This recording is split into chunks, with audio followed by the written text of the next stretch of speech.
सुतगोविंदास्तु जगत्पति देवमेतन्यं कृष्ण त्वाम अहम शरणम गतः। अथ श्रीमद् वाल्मीकि रामायण प्रथम खंड बालकांड सप्तत्रिंशः सर्गः। ओम नमः शिवाय ओम नमः शिवाय ओम नमः शिवाय ओम नमो भगवते वासुदेवाय। ओम देवकी सुतगोविंद वासुदेव जगत्पति देवमेतन्यं कृष्ण त्वाम अहम शरणम गतः।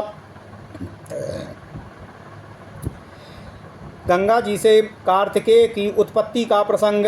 ओम नमः शिवाय।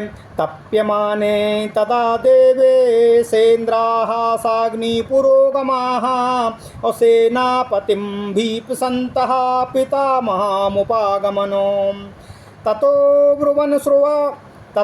ब्रुवन् सुराः सर्वे भगवन्तं पितामहं प्रणिपत्य सुरारामो सेन्द्राः साग्निपुरोगमाः यदत्रानन्तरं कार्यं येन सेनापतिर्देवो दत्तो भगवता पुरा सा तपः परमास्थाय तप्यते स्म सहोमयाः यदत्रानन्तरं कार्यं लोकानां हितकाम्यया असंविधस्त्वा विधानज्ञ त्वमहीनः परमः गतिः। ओम नमः शिवाय ओम नमः शिवाय ओम नमः शिवाय ओम नमः शिवाय। ओम नमो भगवते वासुदेवाय। ओम देवकी सुतगोविंद वासुदेव जगत्पति देवमेतन्यं कृष्ण त्वाम अहम शरणं गता। देवतानां वचा श्रुत्वा सर्वलोक पितामहः सान्त्वयन् मधुरैर्वाक्यैर्त्रिदशानिदं ब्रवीतो शैलपुत्र्या यदुक्तं तत्र प्रजाः स्वासु पत्नीषु तास्या वचनं क्लिष्टं सत्यमेव न संशयः। इयमाकाशगङ्गां च यस्यां पुत्रं हुतासनः जनयिष्यति देवानां सेनापतिं मरिन्दमम् ज्येष्ठा शैलेन्द्रदुहिता मानयिष्यति तं सुतं उमायास्तद्वाहुमतं भविष्यति न संशयः। तच्छ्रुत्वा वचनं तस्य कृतार्था रघुनन्दन प्रणिपत्य सुरा सर्वे पितामहं पूजयन् ते गत्वा परमं रामो कैलासं धातुमण्डितम् अग्निं नियोजयामासुः पुत्रार्थं सर्वदेवताः। देवकार्यमिदं देवो समाधस्त्वं हुतासनो शैलपुत्र्यां महातेजो गंगायां तेज उत्सृजः। देवतानां प्रतिज्ञाय गंगामभ्येत्य पावकः गर्भं धारय वै देवी देवतानामिदं प्रियम्। ओम नमः शिवाय। इत्येतद्वचनं श्रुत्वा दिव्यं रूपं धारयत सा तस्या महिमां दृष्ट्वा समन्तादवसीर्यत समन्तस्तदा देवीमभ्यसिञ्चत् पावकः सर्वस्त्रोतांसि पूर्णानि गङ्गाया रघुनन्दनो तमुवाचो ततो गंगा सर्वदेवो पुरोगमम् असक्ताधारिणे देवो तेजस्तव समुद्धतम् दह्यमानाग्निता तेन सम्प्रव्याथितचेतनाः अथ ब्रवीदिदं गंगा सर्वदेवो हुतासनः इहे हैमवते पार्श्वे गर्भोऽयं सन्निवेश्यताम् श्रुत्वा त्वग्निवचो गंगा तं गर्भो मतिभास्वरम् उत्ससर्ज महातेजा स्त्रोतोभ्यो हि तदा नघा यदस्या निर्गतं तस्मात् तप्तजम्बूनदप्रभम्। ओम नमः शिवाय। कांचनं धरणी प्राप्तं हिरण्यामतुलप्रभं ताम्रं कारणाय संचैव तैक्ष्ण्या देवाभिजायत। ओम नमः शिवाय ओम नमः शिवाय ओम नमः शिवाय। ओम नमो भगवते वासुदेवाय। ओम देवकी सुतगोविंद वासुदेव जगत्पते देवमेतन्यं कृष्ण त्वाम अहम शरणं गतः।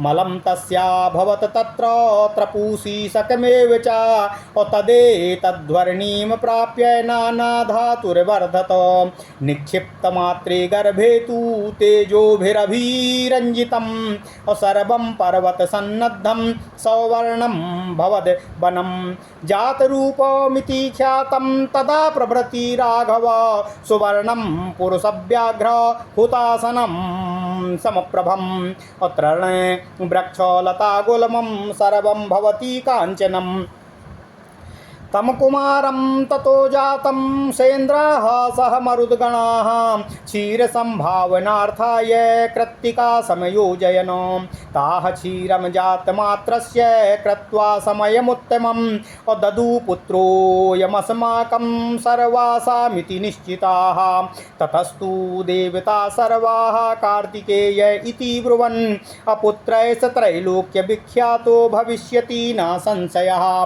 तेषां तद्वचनं श्रुत्वा स्कन्नं गर्भपरिस्रवे अस्त्रापयन् परया लक्ष्म्या दीप्यमानं बधान यथा नलम् स्कन्द इत्याब्रुवन् देवाः स्कन्नं गर्भपरिस्रवे कार्तिकेयं महाबाहुं काकुस्थ्य ज्वलनोपमम् अप्रादुर्भूतं ततः क्षीरं कृत्तिका नाममुत्तमम् असण्णाम् औषडाननो भूत्वा जग्राह स्तनजं पयः गृहीत्वा क्षीरमेकान्या सुकुमारो वपुस्तदा अजयत स्वेन वीर्येण दैत्यसैन्यगणान् विभुः सुरसेनागणपतिमभ्यासिञ्चन् महाद्युतिम् ततस्तं मरा सर्वे समेत्याग्निपुरोगमा एष ते रामगङ्गाया विस्तरोभिहितो मया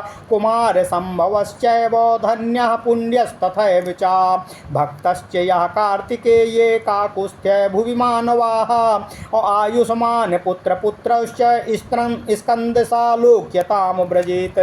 ओम नमः शिवाय, ओम नमः शिवाय, ओम नमः शिवाय। ओम नमो भगवते वासुदेवाय। ओम देवकी सुत गोविंद वासुदेव जगतपते देहि में तनियम कृष्ण त्वाम अहम शरणम गता। अथ श्रीमद् वाल्मीकि रामायण प्रथम खंड बालकांड 37वां सर्ग गंगा जी से कार्तिकेय की उत्पत्ति का प्रसंग। ओम नमः शिवाय, ओम नमः शिवाय, ओम नमः शिवाय। ओम नमो भगवते वासुदेवाय। ओम देवकी सुत गोविंद वासुदेव जगतपते देहि में तनियम कृष्ण त्वाम अहम शरणम गतः। नारद जी कहते हैं, हे ऋषि सनत कुमारो, विश्वामित्र जी ने भगवान राम जी से आगे कहना शुरू किया। हे राम, जब महादेव जी तपस्या कर रहे थे उस समय इंद्र और अग्नि आदि संपूर्ण देवता अपने लिए सेनापति की इच्छा को लेकर ब्रह्मा जी के पास निवेदन करते हुए आए। देवताओं को आराम देने वाले भगवान श्री राम, इंद्र और अग्नि सहित समस्त देवताओं ने भगवान ब्रह्मा को प्रणाम करके उनसे इस प्रकार निवेदन किया। हे प्रभु, हे ब्रह्मदेव, पूर्व काल में जिन भगवान महेश्वर ने हमें बीज रूप से सेनापति प्रदान किया था, वे उमा देवी के साथ उत्तम तप का आश्रय लेकर तपस्या करते हैं। विधि विधान के ज्ञाता हे पितामह, अब लोक हित के लिए जो कर्तव्य प्राप्त हो उसको पूर्ण करने की कृपा कीजिए, क्योंकि आप ही हमारे परम आश्रय हैं। ओम नमः शिवाय।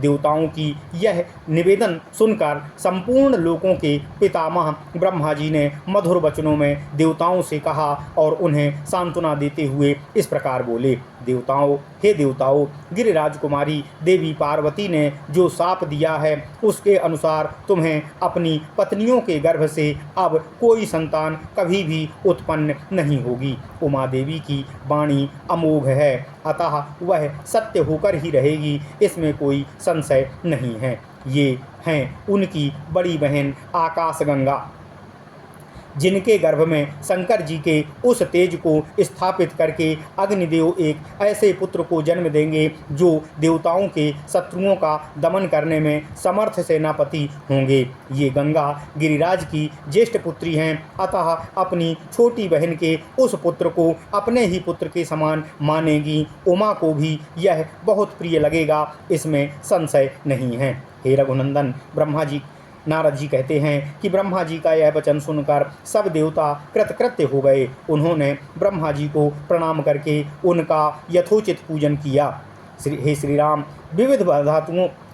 हे श्री राम, विश्वामित्र जी कहते हैं, विविध धातुओं से अलंकृत उत्तम कैलाश पर्वत पर जाकर उन संपूर्ण देवताओं ने अग्निदेव को पुत्र उत्पन्न करने के कार्य में नियुक्त किया। वे बोले, हे देव हुतासन, यह देवताओं का कार्य है, इसे आपको सिद्ध करना है। भगवान रुद्र के उस महान तेज को अब आप गंगा जी में स्थापित कर दीजिए। तब देवताओं से बहुत अच्छा कहकर अग्निदेव गंगा जी के निकट आए और उनसे बोले, हे देवी, आप इस गर्भ को धारण करें, यह देवताओं का प्रिय कार्य है। अग्निदेव की यह बात सुनकर गंगा देवी ने दिव्य रूप धारण कर लिया। उनकी यह महिमा, यह रूप वैभव देखकर अग्निदेव ने उस रुद्र तेज को उनको सब ओर से बिखेर दिया। हे रघुनंदन, विश्वामित्र जी कहते हैं, अग्निदेव ने जब गंगा को सब ओर से उस रुद्र तेज द्वारा अभिषिक्त कर दिया, तब गंगा जी के सारे स्रोत उसमें परिपूर्ण हो गए। तब गंगा जी ने समस्त देवताओं के अग्रगामी अग्निदेव से इस प्रकार कहा, हे देव, आपके द्वारा स्थापित किए गए इस बढ़े हुए तेज को धारण करने में मैं असमर्थ प्रतीत कर रही हूँ। इसकी आँच से मैं जल रही हूँ और मेरी चेतना व्यथित हो रही है। तब संपूर्ण देवताओं के हविष्य को भोग लगाने वाले अग्निदेव जी ने गंगा जी से कहा, हे देवी, हिमालय पर्वत के पार्श्वभाग में इस गर्भ को आप स्थापित कर दीजिए। हे निष्पाप रघुनंदन, विश्वामित्र जी कहते हैं, अग्निदेव की यह बात सुनकर महातेजस्विनी गंगा जी ने उस अत्यंत प्रकाशमान गर्भ को अपने स्रोतों से निकालकर यथोचित स्थान पर प्रतिस्थापित कर दिया। गंगा के गर्भ से जो तेज निकला वह तपाए हुए जम्बू नद नामक सुवर्ण के समान कांतिमान दिखाई देने लगा। गंगा जी सुवर्णमय मेरुगिरि से प्रकट हुई हैं, अतः उनका बालक भी वैसे ही रूप और रंग का हुआ। पृथ्वी पर जहाँ वह तेजस्वी गर्भ स्थापित किया गया, वहाँ की भूमि तथा प्रत्येक वस्तु सुवर्णमय हो गई। उसके आसपास का संपूर्ण क्षेत्र अनुपम प्रभा से प्रकाशित होने वाला रजतमय हो गया। उस तेज की तीक्ष्णता से ही दूरवर्ती भूभाग की वस्तुएं तांबे और लोहे के समान परिणत हो गईं। नारद जी कहते हैं, हे सनत कुमार ऋषियों, उन तेजस्वी गर्भ का जो मल था वही वहाँ रांगा और सीसा के रूप में उत्पन्न हुआ। इस प्रकार पृथ्वी पर पड़कर वह तेज नाना प्रकार के धातुओं के रूप में वृद्धि को प्राप्त हुआ। पृथ्वी पर उस गर्भ के रखे जाते ही उसके तेज से व्याप्त होकर पूर्वोक्त श्वेत पर्वत और उसके संबंध रखने वाला सारा वन सुवर्णमय होकर जगमगाने लगा। पुरुष सिंह रघुनंदन, विश्वामित्र जी कहते हैं, तभी से अग्नि के समान प्रकाशित होने वाला सुवर्ण का नाम जात रूप हो गया, क्योंकि उसी समय सुवर्ण का तेजस्वी रूप प्रकट हुआ था। उस गर्भ के संपर्क से वहाँ का तृण, वृक्ष, लता और गुल्म सब कुछ सुवर्णमय हो गए थे। इसके बाद इंद्र और मरुदगणों सहित संपूर्ण देवताओं ने वहाँ उत्पन्न हुए कुमार कार्तिकेय को दूध पिलाने के लिए 6 कृत्तिकाओं को नियुक्त किया। उन 6 कृत्तिकाओं ने यह हम सबका पुत्र हो ऐसी उत्तम शर्त रखकर और इस बात का निश्चित विश्वास लेकर उस नवजात बालक कार्तिकेय को अपना दूध प्रदान किया। उस समय सब देवता बोले, यह बालक कार्तिकेय कहलाएगा और तुम लोगों का त्रिभुवन विख्यात पुत्र होगा, इसमें संशय नहीं है। ओम नमः शिवाय। देवताओं की यह अनुकूल वचन सुनकर शिव और पार्वती स्कंदित अर्थात स्खलित तथा गंगा द्वारा गर्भस्राव होने पर प्रकट हुए अग्नि के समान उत्तम प्रभाव से प्रकाशित होने वाले उस बालक को कृत्तिकाओं ने नहलाया। हे काकुस्थ कुलभूषण श्री राम, अग्नितुल्य तेजस्वी महाबाहु कार्तिकेय गर्भस्राव काल में स्कंदित हुए थे, इसलिए देवताओं ने उन्हें स्कंद कहकर पुकारा। इसके बाद कृत्तिकाओं के स्तन से परम उत्तम दूध प्रकट हुआ। उस समय स्कंद ने अपने 6 मुख प्रकट करके उन 6 कृत्तिकाओं के साथ एक साथ स्तनपान किया। एक ही दिन दूध पीकर उस सुकुमार शरीर वाले शक्तिशाली कुमार ने अपने पराक्रम से दैत्यों की सारी सेनाओं पर विजय प्राप्त की। इसके बाद अग्नि आदि सब देवताओं ने मिलकर उन महातेजस्वी स्कंद का देव सेनापति के पद पर अभिषेक किया। हे श्री राम, विश्वामित्र जी कहते हैं, यह मैंने तुम्हें गंगा जी के चरित्र को विस्तार पूर्वक बताया है, साथ ही कुमार कार्तिकेय के जन्म का भी प्रसंग आपको सुनाया है, जो श्रोता को धन्य एवं पुण्यात्मा बनाने वाला है। हे काकुस्थ कुल हे काकुस्थ कुल शिरोमणि श्री राम, इस पृथ्वी पर जो मनुष्य कार्तिकेय में भक्ति भाव रखता है वह इस लोक में दीर्घायु तथा पुत्र पौत्रों से संपन्न होकर मृत्यु के पश्चात स्कंद लोक को प्राप्त हो जाता है। ओम नमः शिवाय। इत्यर्थे श्रीमद् रामायणे वाल्मीकिये आदि काव्ये बालकांडे 37 सर्गः। इस प्रकार श्री वाल्मीकि निर्मित अर्थ रामायण आदि काव्य के बालकांड में 37वां सर्ग पूरा हुआ। ओम नमः शिवाय, ओम नमः शिवाय, ओम नमः शिवाय। ओम नमो भगवते वासुदेवाय। ओम देवकी सुत वासुदेव जगतपते देहि में तनियम कृष्ण त्वाम अहम शरणम गतः। ओम नमः शिवाय, ओम नमः शिवाय, ओम नमः शिवाय।